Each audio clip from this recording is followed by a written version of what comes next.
cat's out of the bag here. We're gonna go straight to the point. If you didn't know or if you haven't watched it yet, Randal used to be an exotic keeper in Singapore. I got charged in court for keeping 2 bearded dragons, 1 green iguana and an Argentine black and white tegu. I got fined like $9,000. You think I remember the exact amount, but I kind of forgot it. But I'm not going to go into the specifics of that. I'm just trying to say, if you all keep exotics, don't. The price to pay is a lot, and you know it from your own self. Yeah, right. I got to see you in the days before that. I don't know why you messaged me before that, but it just happened, and like I wanted to bring you out. You didn't jump into it and tell me straight away, oh, you know what? Hey, criminal man here, bring me out to go and find some wild herbs. Yeah, and this herping thing also, it wouldn't have happened if I had never lost my pets. That's true. To begin with, right? Because for the longest of time, I was very, very contented with just keeping reptiles in my own home. And honestly, I didn't think I'd get wrecked as much as I did for keeping that kind of animal. But this is a lesson for anyone who wants to keep these kind of animals. You'll know that you will get wrecked, and you will get wrecked pretty bad. Yeah. Now we're going to talk about MeWatch, the episode that you were on. How was the experience? How was it like, you know, being on a MeWatch episode? Quite intimidating. Also because I was doing this interview and I was going to be touching on subjects such as something that's so sensitive to you. Yeah, it's sensitive to me because of what it meant to my past. At the same time, you want to put out your story and not have it like how to say, like you want to show it to it's like a closure. You know, yeah, right? it is. It was about closure. It meant that much. Yes, and I would say that documentary did help with closure very, very, very much.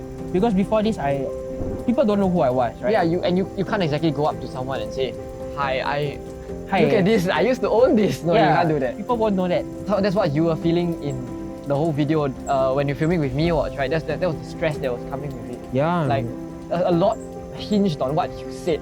There was quite a lot, and like you wanted to just show your love to lizards, right? Yeah. So you felt about what I felt about this entire documentary series. But what about you? You know, this is very new to you as well. Dude, it was so new to me. Like I never heard anyone else owning exotics before that. Like, I know it's a concept, I guess, that people kind of do, like in America and stuff, but I have like no idea how big the exotic market or like this kind of thing is. Like how people overseas will like have conventions and expos and all that stuff, like things I only got to know after like meeting you and like actually going to like do a bit of reading up on it. So I guess I got to really like open my eyes up to this whole entire thing. I wouldn't say you opened your eyes, you just were able to get a fresh perspective. And I guess when I went through the whole thing with you and you told me about this, what happened, I said I came in the closing days of this whatever was going to happen, and you didn't immediately share about it. But I guess when you did, I didn't immediately go, oh, bad guy, stay away. I thought about it. I was like, actually, like I see your videos. I think at the time you had 1 or 2 videos out already, so I saw your videos, and then I was like, hey, you know what? This guy, he's building something that I like here. And it only took like losing like 2 bearded dragons and iguana for him to drive me into doing this. Yeah. So where I'm going at with this is I'm able to sit here today and like laugh and joke about it, about what happened. You know, but at that time I was not able to do this. I was super emo, like super sad. Dude, trust me, he was super emo. I came in right at the end. There were people that stuck with you from the start.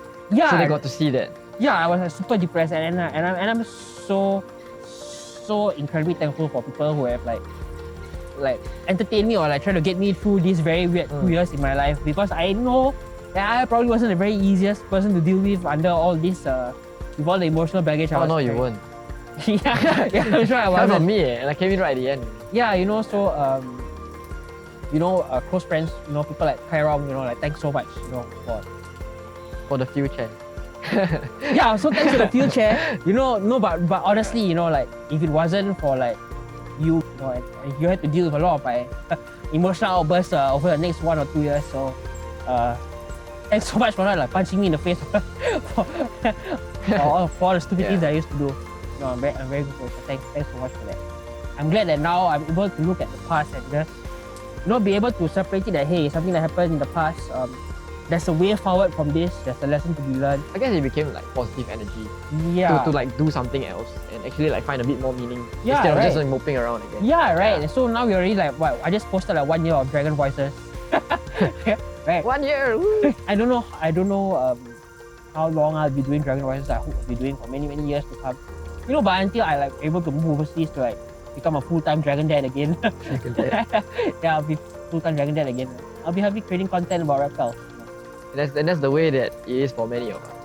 But be it whether you're keeping reptiles overseas, exotic keeper overseas, or be it whether you're like just filming wild reptiles, going herping, or whatever that sort of thing. At the end of the day, you love these animals, and that's the main thing. Yeah, you know, and you know there'll be people that will still question my love for it, right? And you're entitled to their opinion, right? Everybody's entitled to an opinion. You know, we can all agree, we can all disagree, but I think the most important thing is we all need to be civil about things, and we don't need to get personal, in the way I feel. There's no need to get personal. True. That's very true. Yeah.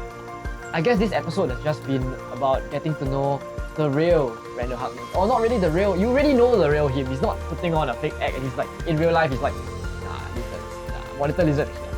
No, he's not. End of the day, you know who he is already. You know who Randal is.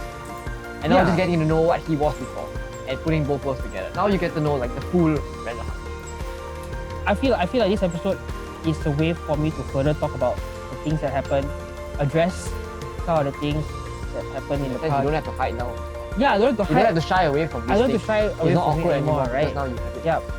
Yeah, like my name is Randy Nonis. I was an exotics keeper. I got fined in court, and I'm able to move on with my life. True. You get to move on with your life, and that's the best feeling. And that is the best feeling ever.